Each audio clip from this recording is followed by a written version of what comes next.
BG. So Ned, we're very thrilled to have you here today. I want to welcome Mickey Bergman from the Richardson Center. Governor Richardson and his group were a gigantic part of the effort to bring BG home, and we're thrilled to have Mickey here today as well. I want to welcome Antoinette Cawley. Antoinette is a mural artist. You all are going to see a mural that we unveil after this, which is not only dedicated to celebrating BG, but to introducing you to some faces you may not know of Americans who are held hostage overseas, whose stories we're going to spend this year telling. So thank you for being here, Antoinette. And lastly, I don't think she's seated, but we want to welcome Brittney Griner. Sherelle has been a member of our family. Sherelle's been a member of our family for a long time.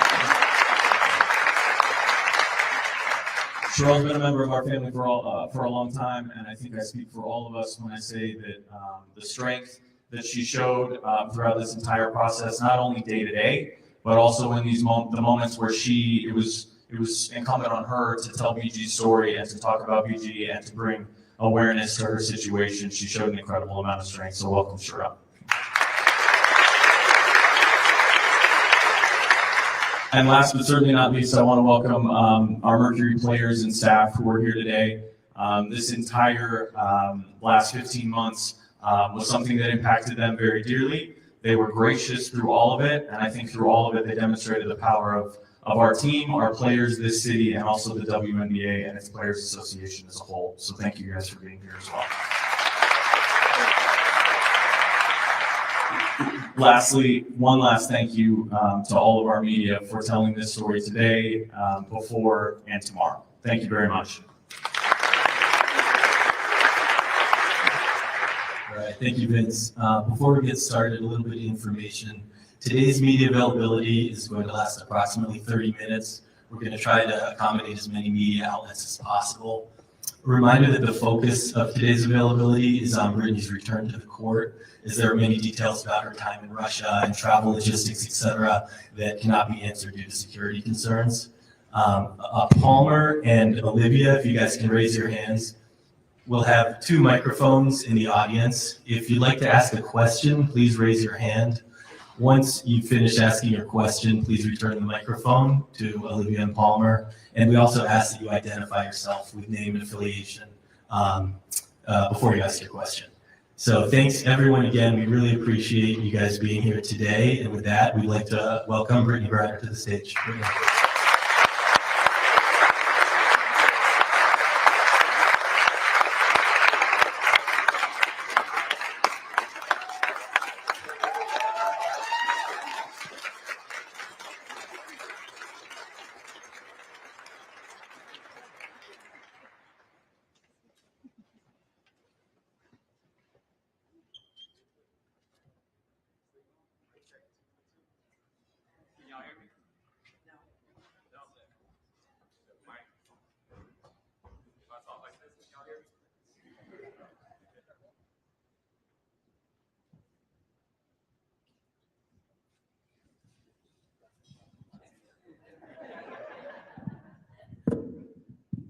That's better?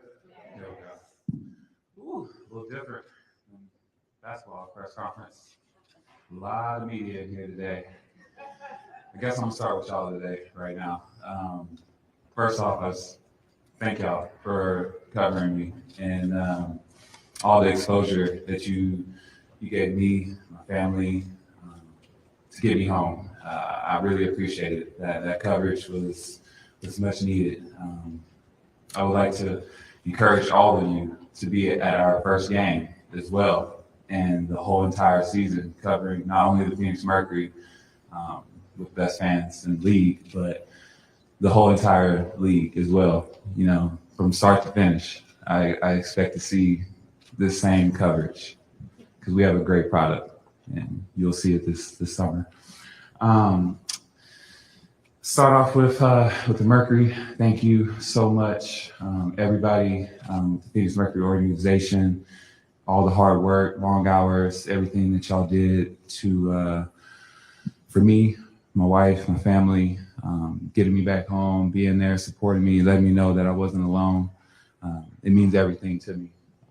to everybody, Vince, Bryce, Jim, coach, everybody, the players. It goes all the way down to the people that keep this building running. It's a family with the Mercury. I would also like to bring our families home. Thank you so much for being here and representing everybody here. It means the world to have you here right now, and everything that you did also, and that you're doing. You're so strong. I just want to say thank you so much. Of course, President Biden, Vice President Harris, Governor Richardson. The list goes on to everybody that was a part of this. The WNBA, WNBPA, Wasserman, my agent who's here as well. A lot of long hours. You, of course, my wife. Come on now. Like, I couldn't have did it without her. A round of applause for my wife, honestly. She had the hardest job, honestly. Thank you so much for being there for me. Oh yeah. You the one.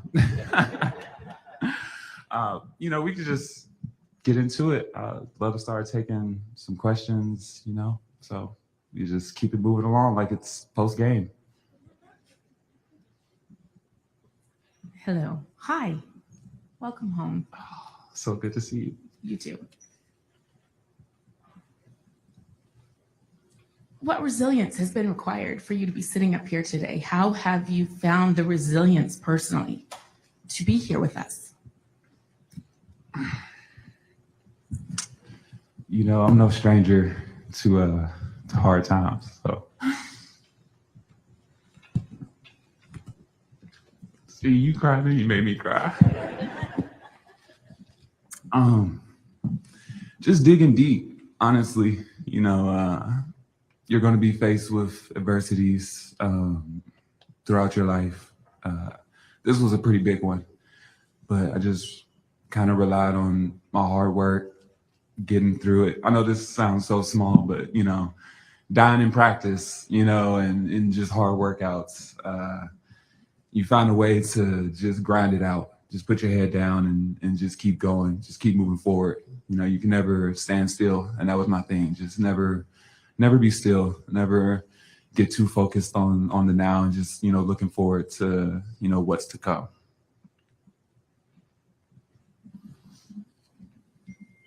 Hey, Britt, BG Matt Gutman with ABC News. I think I echo everyone and my colleagues here. We are so happy to see you here.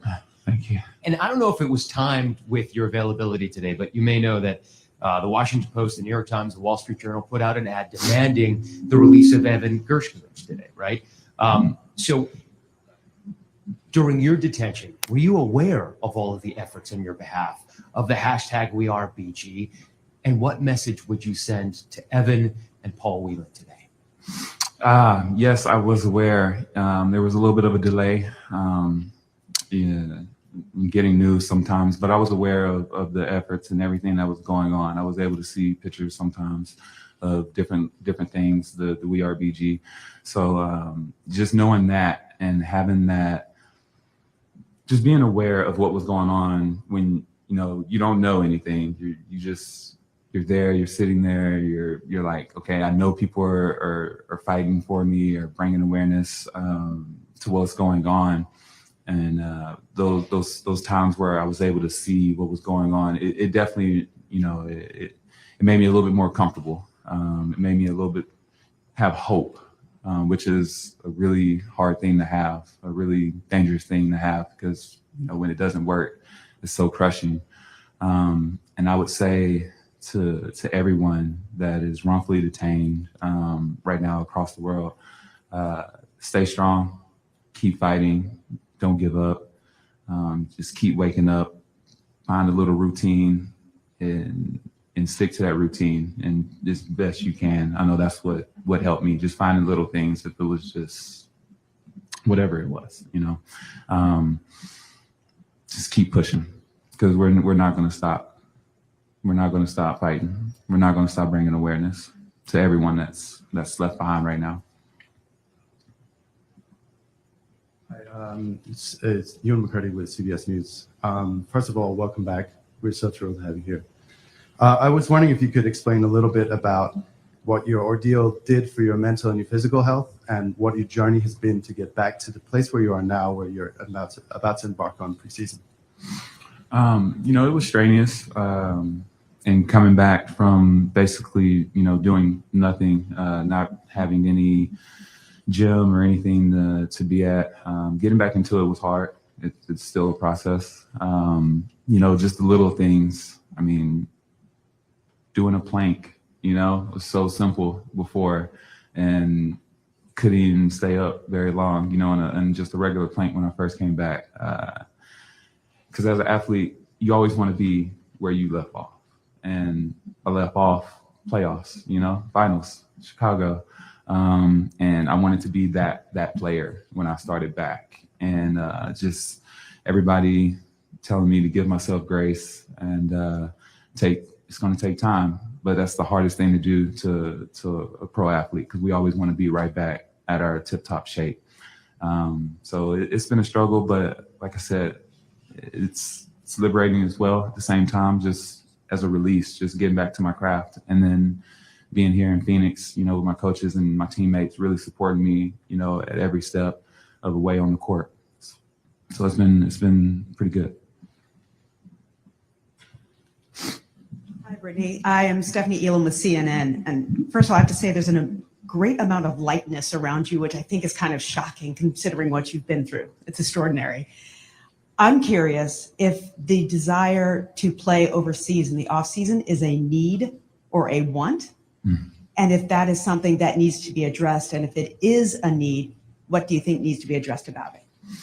Well, I can say for me, I'm never going overseas to play again unless I'm representing my country at the Olympics. If I make that team, that would be the only time I would leave the U.S. soil, and that's just to represent the USA.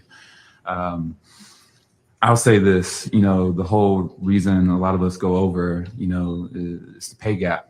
A lot of us go over there to make an income to support our families, to support to support ourselves.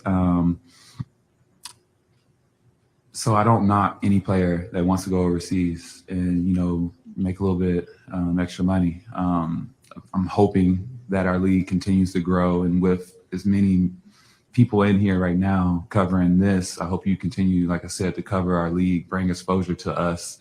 I hope a lot of these companies start to invest in our craft, because as you'll see this season, if you haven't watched before, we have a really good craft in ourselves in the WNBA. And it's a shame that we have to leave our families for holidays. I mean, you're missing everything being away. But at the same time, as much as I would love to, pay my light bill for the love of the game, I can't, So I think that's probably one of the biggest reasons people are still going overseas. And that's why I was there, So hopefully that changes, though. BG, Lena Washington, 12 News. Welcome back. So good to see you. We've seen you out around town at the MLK Day March, the WM Phoenix Open, recently a Suns game. What did that feel like for you, and how did just walking around town change from maybe 2 years ago? Walking around town is a little bit different, a little bit different now, but it felt good just being back, just being on U.S. soil, especially being back here in the Valley. Made this my home, and it was really warming. I had nothing but love, being out and about, and just trying to get back to just being normal, just being able to walk out the door and go see and do things. So it's been amazing. All the things that I really couldn't do either, because I was overseas playing. So I got to do a couple of those things here recently, which was really nice, actually.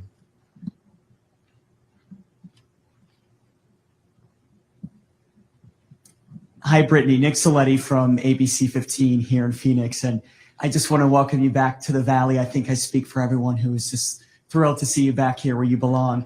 You mentioned something I found very interesting just a few moments ago. You had said that hope is a dangerous thing to have. I was wondering if you could dive deeper into that for us. And also explain throughout this whole process if you ever had a moment where you lost hope, and how did you get that hope back? I'll say this. When I did lose my hope, looking at photos of my family, that brought my hope back. Just being able to see their faces, that did it for me. You know, in a moment where you kind of want to give up, you look at the photos and it kind of brings you back. You know what you're waiting on. You're waiting to be back with your family, with your loved ones, and in a safe place. So I'll go that far and say that. But the rest, have to wait a little bit later, catch the rest of that.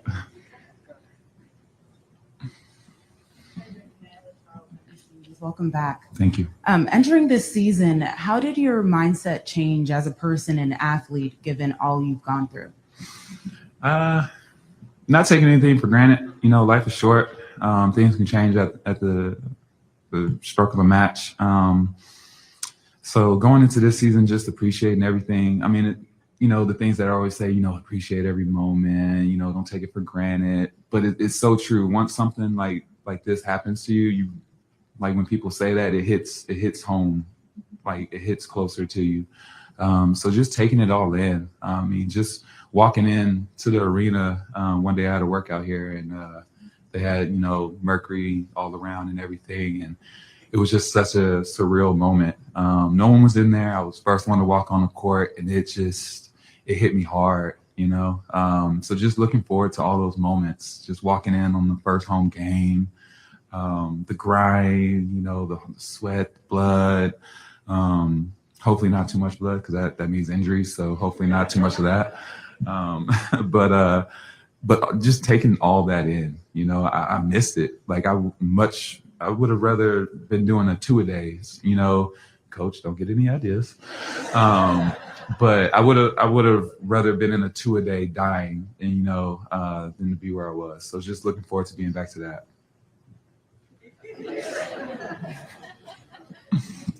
Yeah, Brittney, M.A. Vopel from ESPN.com. You've said really throughout your career that basketball was a sanctuary for you. Has it felt like that coming back? You talked about you want to be back where you were. Has it felt like a sanctuary? And where do you think you are as a player at this point, and where can you reach during this season? Well, I mean, I always believe in my ability. If we had a game tomorrow, I mean, we're gonna go get that dub. But being realistic, am I exactly where I want to be? No, but I'm on the right track to getting there. That's for sure. I will say that. It's still a sanctuary. I mean, in the beginning, no. The first, I want to say day, but what was it, day? Like 2 weeks, first month. It was hard. It's funny because she was literally filming me in the beginning, and yeah, those videos are really, really different to how they are now, where I'm at now. I feel like I've hit the corner and just loving it now. But at first there was a point where it was like, wow, like, dang, do I really want to do this fast right now? But no, it was so worth it. So worth it. Hi, Brittney. Over here. Jen Ortiz, Arizona Republic. When you came back, Vanessa was your new head coach. How have those conversations been, and how is your support system here in Phoenix? I think the first thing I said was sorry. She was with Vegas that my last year playing, and we kind of sent them home. So, I kind of made a joke about that. I'm a jokester. I use humor a lot throughout this whole experience, just laughing at things. But no, it's been great getting to know her as a person. I'm really looking forward to the season. Honestly, it's going to be really good things here, and I'm looking forward to being coached by her. Hey, Brittney, Robbie Baker with Fox 10. Good to see you and welcome home. You mentioned being back in the arena. We've seen you at the practice facility a few times with a big smile on your face. What were the emotions like the first time you got your hands on a basketball again and getting back on the court? So the first time I had a basketball in my hand actually was in San Antonio. It was good. I got some shots up, I mean, I was in some Chucks, so I was in some low top Chucks, you know, just I was outside and, you know, like real, I thought I was like 16 again. I mean, my ankles did not like it, but it was good. I threw it down just to see, you know, I was like, let me just see if I can still throw this thing down. And I did. You have to ask, that's a good question for my wife. Ask her how it felt getting dunked on. Oops. Did I say that? Did I say that out loud? Hi, Brittany. This is Alexis with AZ Family. Welcome home.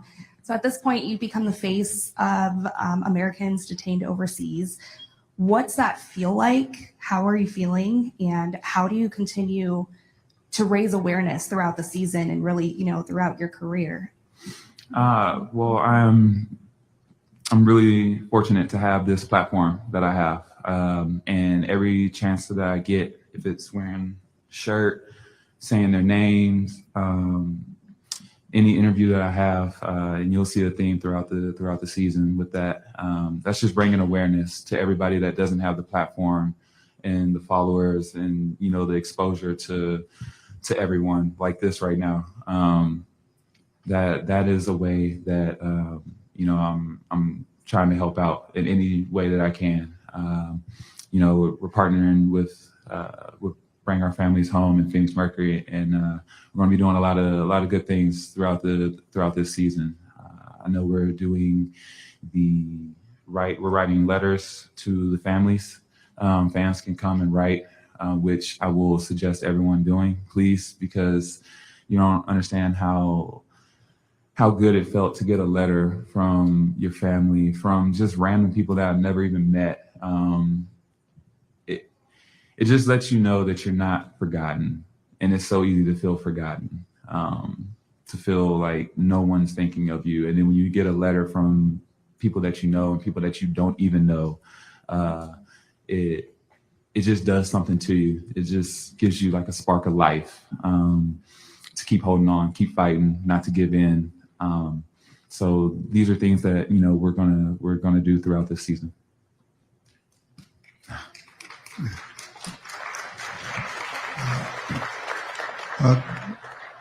Good morning, Brittany. I'm Bill Roden from ESPN Landscape. It's really great to see you. It's good to know the prayers have been answered. The question, you've always represented so much throughout your entire career about access and, you know, being able to do stuff. And I hate to put one more thing on your plate, but there are a number of states who are aggressively moving to prevent transgender athletes playing. And I was wondering, again, I hate to put one more thing on your plate, but in terms of on your radar, where is that? You're going to have a tremendous platform, but where is that going to be on your radar in terms of advocating for, you know, athletes, all athletes, transgender athletes to be able to play? Oh, I mean, that ranks high on the list of things that I'll be fighting for and speaking up against. You know, everyone deserves the right to play. Everyone deserves the right to come here, sit in these seats and feel safe and not feel like there's a threat or they can't be who they are, or like it's just all eyes on them. So I think it's a crime, honestly, to separate someone for any reason. So I definitely will be speaking up against that legislation and those laws that are trying to be passed, for sure. Hey, Brittany, Chris Rim, New York Times. Two questions for you. Have you spoken with Evan, the reporter from the Wall Street Journal, or his family at all? And secondly, when you returned, did you feel any worry or guilt or any type of burden because you came home earlier than some others who were detained longer than you? Mm-hmm. You know, if I could have went and got them out or any of that, I mean, of course I would have. I think everybody, President Biden, if he could just go over there right now and just grab everybody that's been left behind, I think he definitely would. I mean, of course.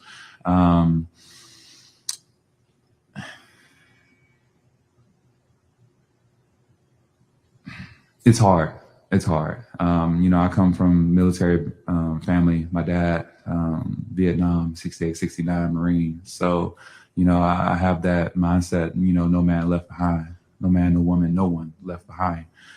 So it hurts. It hurts because no one should be in those conditions. Like, hands down, no one should be in any of the conditions that I went through or they're going through. So, I hope that everyone continues to bring awareness and fight to bring home everyone. Can you re-say the first part of your question? I'm sorry about that. Yes. So I haven't spoke directly, but I do know that my team, Washington and my agent, they have been in touch with the family a lot and helping out with just, sharing knowledge, which is a big thing. Everybody speaking, talking, sharing what they know. It goes a long way because, you're in foreign territory, you're in unknown waters. So there's a lot, that we might know that they didn't know. So there's been a lot of communication between both teams. Brittney, Jeff Metcalf right here. Hey. Welcome home. A couple things. One, Diana's still playing. What's it like being back and having another season or two with Diana ahead? And then also going back to the bubble.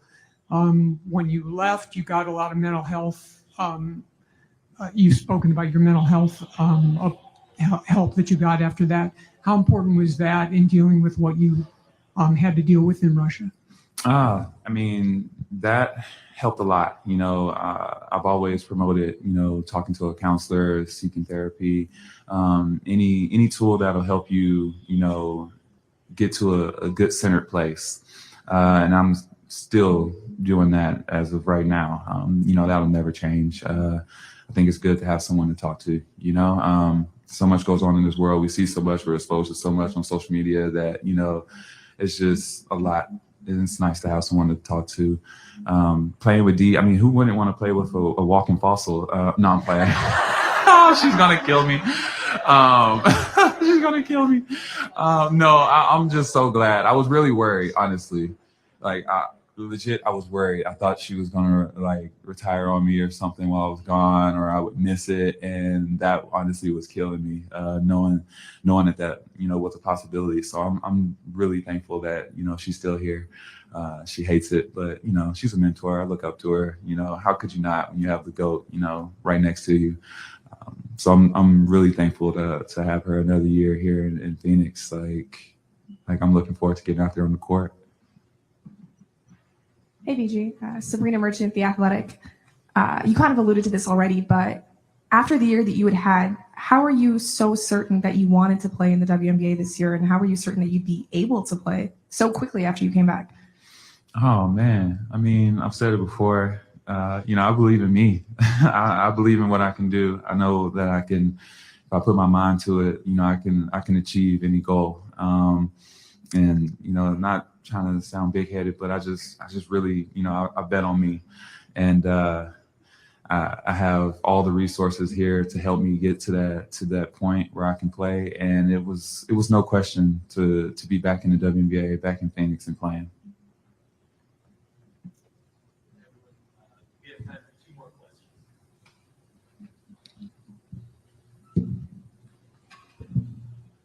Hey, Brittney, Eliav Gabay, Sports 360 AZ. So picking back off of Jeff's question a little bit, what was the reaction being with the teammates again and now really feeling physically part of the team again now that you've been able to be in it a little bit longer? Just seeing everybody, just being back. On my ride back from San Antonio here, actually, I was lucky that Dee was able to come, so she was the first player that I got to see. Vince was there, and it was just really good. Just seeing them, it was like a relief. It was once, I've said it before. It's hard to really realize it's happening. It's like I'm really here. This is really my teammates here. So it was just liberating. It was so great to be on that plane, riding back with her, and then seeing everybody at the gym. It was crazy. Oh man, it was such a good feeling. Hi, Brittney. I'm Sydney from USA Today. What did it feel like first when you were gone, but also when you came home, to have not only the WNBA community rally around you, but also the LGBTQ community fight for you and support you? I mean, like I said, just seeing everybody backing me and supporting me, supporting my family. You know, I heard about the standing ovation my wife got when she came to a game, you know, like just little things like that, all-star, you know, with the league. Just knowing that everyone was going above and beyond, people that I've never even met, you know, going to bat for me and supporting me. It really shows how much you've kind of impacted, or you've, you know, touched so many different people in a different way. So I was just abundant of joy, honestly, I will say. Thank you so much, Brittney. Thank you, everybody.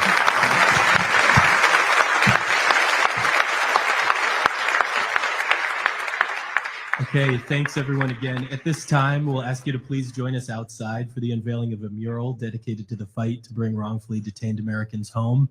We're going to allow about 5 minutes for the press to assemble. Full information on this partnership between Brittney, the Mercury, and the Bring Our Families Home campaign can be found in your